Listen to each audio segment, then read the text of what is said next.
خصوصاً درمیانی نماز کی۔ علماء نے لکھا ہے کہ اس سے مراد عصر کی نماز ہے۔ پھر میں نے آپ کے سامنے کچھ احادیث بیان کی تھی، اور ایک سخت حدیث بھی جس میں آپ صلی اللہ علیہ وسلم نے سختی فرمائی کہ میں گھروں کو جلا دوں بغیر عذر کے جو اپنے گھروں میں ہیں۔ تو اس سے آپ کی جماعت کا نماز کا اہتمام اور اندازہ لگا جا سکتا ہے۔ ایک اور چیز بھی جو لکھی ہے کہ انفرادی نماز انفرادی ہے اور اجتماعیت اجتماعیت ہے۔ اس پہ بھی میں نے آپ سے عرض کیا تھا کہ اللہ کے ہاں جو فیصلے ہوتے ہیں وہ اجتماعیت کی بنیاد پر ہوتے ہیں۔ تو نماز کے بعد یا تو وہ نماز مقبول ہوتی ہے، دعا کرتی ہوئے اللہ کی بارگاہ میں جاتی ہے، یا پھر وہ رد کر دی جاتی ہے اور کالے کپڑے میں لپیٹ کر آپ کے منہ پہ مار دی جاتی ہے، جیسے حدیث میں بیان فرمایا۔ اب ہماری نمازوں کا کیا حال ہے، ہر کوئی اپنے لیے بہتر سمجھ سکتا ہے، جان سکتا ہے، اپنے اگر گریبان میں دیکھے کہ میری نماز میں کتنی جان ہے۔ حضرت علی رضی اللہ تعالیٰ عنہ کے متعلق ہے اور بے شمار صحابہ کہ ان کو تیر لگ گیا اور اس کی شدت تکلیف زیادہ تھی تو نکالنے لگے، نہیں نکالنے دے رہے تھے، تکلیف ہو رہی تھی۔ تو جو لوگ تھے انہوں نے کہا کہ بس چھوڑ دو، ابھی نماز کا وقت ہونے والا ہے، یہ جب نماز میں کھڑے ہوں گے نا تو جب نماز میں کھڑے ہوئے نماز پڑھنے لگے تو انہوں نے تیر نکالا اور وہ سارا پٹی شٹی۔ تو نماز کے سلام پھیرنے کے بعد جب دیکھا تو کہا کہ تم لوگ ابھی تک اسی کام کے لیے رکے ہوئے ہو؟ تو انہوں نے کہا حضرت وہ تو ہم نے کام کر بھی لیا۔ کہا اللہ مجھے تو پتہ بھی نہیں چلا۔ ایک اور چیز میرے دوستو، یہ عام سی بات ہے کہ جس کی نماز جاندار اس کی زندگی شاندار، کیونکہ پورا خلاصہ اور نچوڑ نماز ہے، اللہ کی سب سے اہم اور سب سے مقدس اور سب سے پیاری عبادت۔ میرے دوستو، اللہ ہم سے رحمت کا معاملہ فرماتے ہیں۔ حدیث پاک میں فرمایا کہ اختتام ہوا نماز کا جماعت کا، اللہ پوچھتے ہیں جی بتائیں سب کی نمازیں قبول، فلاں فلاں فلاں فلاں؟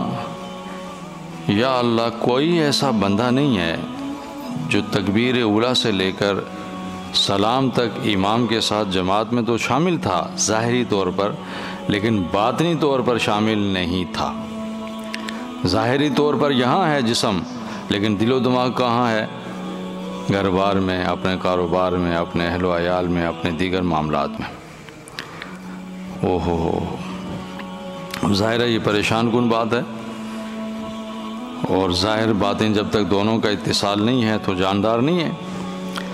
اللہ کی رحمت دیکھیں، اللہ فرماتے ہیں اچھا میاں ایسا کرو، کسی کا رکوع دیکھ لو کہ اس نے رکوع میں توجہ کی ہوگی نا، کسی کا سجدہ دیکھ لو، کسی کا تحیات دیکھ لو، کسی کا قیام دیکھ لو، یہ ساری لوگوں کی ایک ایک جز بھی لے کر ایک کامل نماز بنا لو۔ اس طریقے سے اللہ سے سامنے وہ فرشتے عرض کرتے ہیں کہ یا اللہ یہ فلاں کی رکوع وہ اس نے توجہ کی ہوئی تھی بڑی اہتمام کے ساتھ، کوئی جلسے میں، کوئی فلاں میں، فلاں، اللہ یہ ایک نماز کامل بن گئی ہے سب کو جز ملا کے۔ اللہ کہتے ہیں اس کی برکت سے سب کی نمازیں قبول فرما لو۔ یہ اجتماعیت ہے۔ تو اجتماعیت کا فائدہ ہے نا۔ آج آپ کے سامنے 2-3 واقعات رکھوں گا جو کتابوں میں ملتے ہیں۔ ایک واقعہ کتابوں میں لکھا ہے عبید اللہ بن عمر رحمۃ اللہ علیہ کا، کہ بڑا اہتمام کرتے تھے جماعت کے ساتھ نماز پڑھنے کا۔ ایک دن ایک جماعت رہ گئی، کوئی مہمان وغیرہ آئے تھے ان کے اس کے ساتھ، تو جماعت دیکھا کہ نکل گئی ہے، تو انفرادی طور پر 27 دفعہ نماز پڑھی، کیونکہ ایک جماعت کا نماز کا ثواب جماعت کے ساتھ 27 درجہ، تو اس اکیلی نماز کو 27 دفعہ پڑھا۔ رات کو خواب میں دیکھتے ہیں ایک قافلہ ہے لوگوں کا، بڑے لوگ، اچھے اچھے لوگ جا رہے ہیں، عمدہ سواریاں ہیں، میں بھی ان کے ساتھ ہوں، لیکن میں پیچھے رہ جاتا ہوں۔ سواری میری بھی دوڑ رہی ہے فل رفتار میں، لیکن وہ بہت آگے نکل جاتے ہیں، میں پیچھے میں پیچھے میں پیچھے، پھر وہ رک جاتے ہیں، بس جلدی آؤ، کرتے کرتے میں ان تک پہنچ نہیں سکتا۔ ان میں سے کسی نے کہا، وہ بھی اللہ بزرگ تھے کوئی، کہ تم ہم تک پہنچ ہی نہیں سکتے، اس لیے کہ ہم نے جماعت کے ساتھ نماز پڑھی ہے اور تم نے انفرادی نماز پڑھی ہے، اس لیے تمہاری دوڑ ہم تک نہیں پہنچ سکتی۔